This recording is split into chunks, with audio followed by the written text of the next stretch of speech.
How do you war game the two possible scenarios when you look on, as I do, as somebody who admires your country hugely and is deeply concerned about the divisions?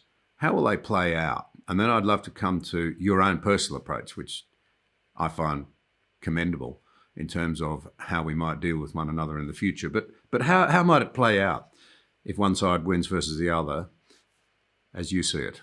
Yeah, I mean, if Trump wins, you're going to see the continued hysteria from the left. I don't know. I wonder how they'll change strategies because obviously Trump can't run for re-election at that point. So maybe they might go for impeachment again. I mean, there's true derangement syndrome. They truly hate him, and they will do anything to get rid of him. They have rationalized these beliefs. I mean, this whole tearing down of democracy and so on and so forth. They really do believe it, in private. So, and I believe they believe it. Now, again, I think it's hysteria that they've rationalized these sort of false narratives into something real, and that's how they can justify some of the extreme tacks that they've taken.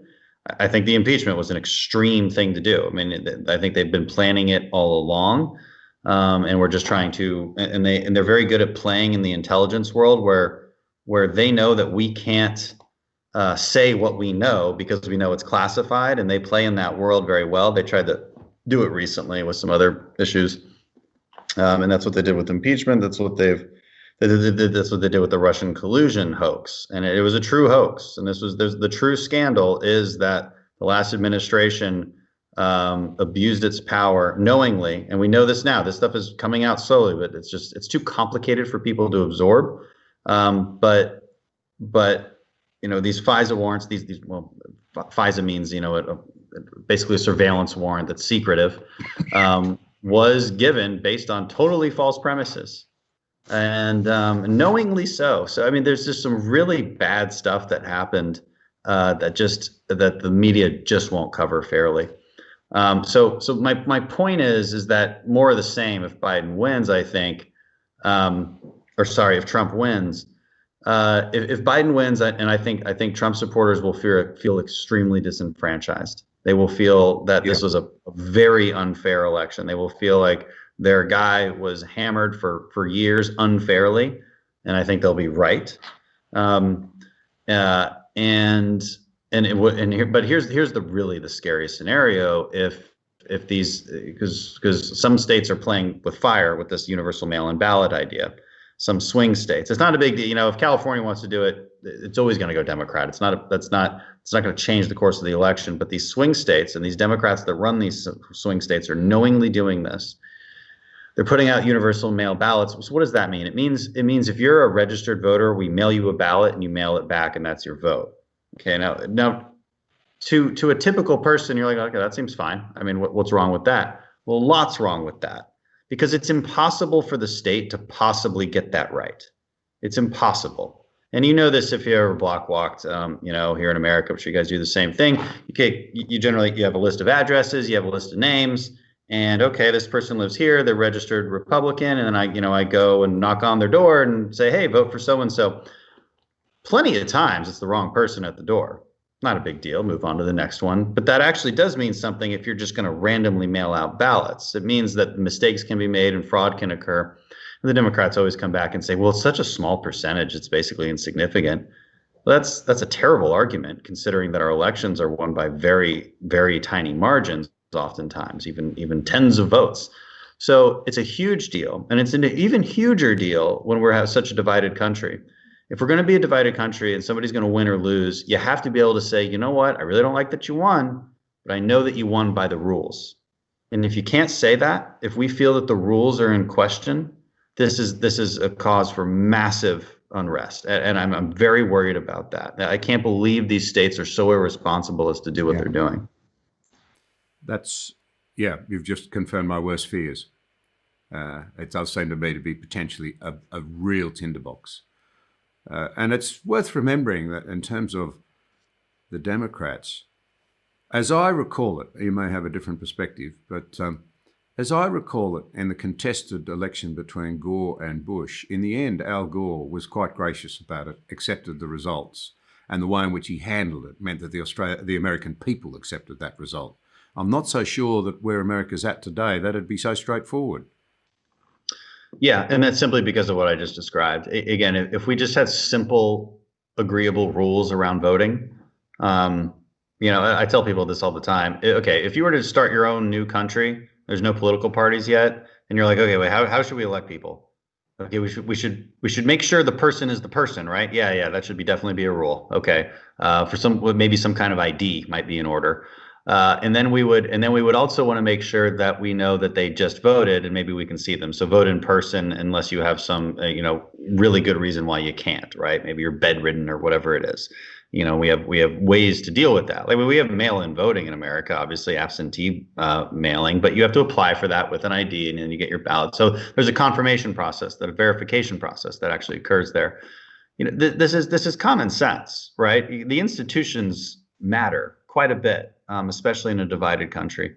And then this conversation has gotten very confusing. People are confused by it. The president's like, no mail-in voting, and people are like, oh God, should I not mail in my ballot? Well, that's not what he means. He means the practice of universal mail-in ballots. But I just can't imagine why we'd want to play with fire and put doubt in the actual rules of the game. That's a terrible idea. To come to those institutions in a moment, but before I do, I was greatly struck by an interchange that you had recently that I read about, where you made the point that it's incredibly important to try and avoid giving offence, and even more important, not to take offence, which seems to me to be a model that you live by. Given that so many of the differences in America are not philosophical but personal and nasty, almost the Arthur Brooks sort of scenario, where he draws on the marriage counselling sort of idea that if you combine anger and on the surface of it, America looks angry, with disgust, you get contempt. And when people start to talk to one another contemptuously, it's almost impossible to restore the relationship. But you commendably have said that it's really important to not only try and avoid giving offence, but to double down on not taking offence. I think that's admirable, and surely something that every American ought to try and emulate and pick up. Where did you learn the importance of not taking offence? It's almost sort of, take a slap on one side of the face and be prepared, then offer the other, the sort of the Christian injunction to not take offence. Yeah. I mean, I come from the SEAL teams, and anybody who's maybe played sports or been in the military knows how dark our humor is and how thick-skinned you must be to survive in such a place. So there's a background for it, I suppose. That I actually, when I wrote that in my book, and that was my comment after the whole SNL Pete Davidson thing. I was stealing that quote from a Harvard professor that I'd had who was giving that talk to the class as they were doing orientation. And I thought it was just so insightful and so simple and so perfect for a college campus. Try hard not to offend people while you're here. Try even harder not to be offended. All right, it's a good rule to live by. Don't look for the implicit microaggression in somebody's voice or words. Now these days in politics, it's pretty obvious that when people are talking about me, it's an overt aggression, not an implicit microaggression. But there's a clear difference, and it's usually easy if you keep your wits about you and you keep your emotions locked down to an extent. It's pretty easy to tell the difference. So don't look for offense just because you perceive them to be attacking you or evil. And also try to put things out in a way where people don't feel like you're attacking them. You're just simply disagreeing with them. Now, that's hard to do. It's hard for me to do. I mean, we're in a heated political battle all the time. But I do try not to question somebody's intent and character or insult them when I'm hammering their ideas. And also try not to build straw man arguments either. This is a part of just general argumentation. And I think one of the reasons I've been successful is because I do confront them directly. I confront their ideas directly. Don't talk past them. And I think oftentimes in politics, it's, I think, lazy intellectualism. People talk past each other. And it's important to confront their ideas directly because I think they're wrong. And I'm going to say so very forcefully. Nobody would ever assume that I'm not a fighter for conservatives because like I'm known to be. So this doesn't mean I just say, hey, everybody's a little bit right and a little bit wrong, and we can just come to compromise. That's not me.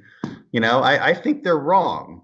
But there's a way to also acknowledge their humanity and common Americanism, but still call them out. So I'm a vicious fighter, but I'm not going below the belt either. And I think that, so it's a pretty low standard that I'm setting here. But unfortunately, the tenor of American politics is well beyond that standard, and it's trying to destroy personally the other person. And that's just the reality of where it is. Yeah, it's a very important distinction. You fight the ideas, and I used to sometimes say in our parliament, there's nothing wrong with a very robust debate in this place. The more robust, the better. If people care passionately about their ideas and their view of the world, then they ought to be prepared to flog it out till the last man standing. The issue is to avoid the personal. Thank you for watching this episode. We appreciate your support. If you value vital conversations like this one, be sure to subscribe to the channel there and also click the notification bell to stay up to date with new releases.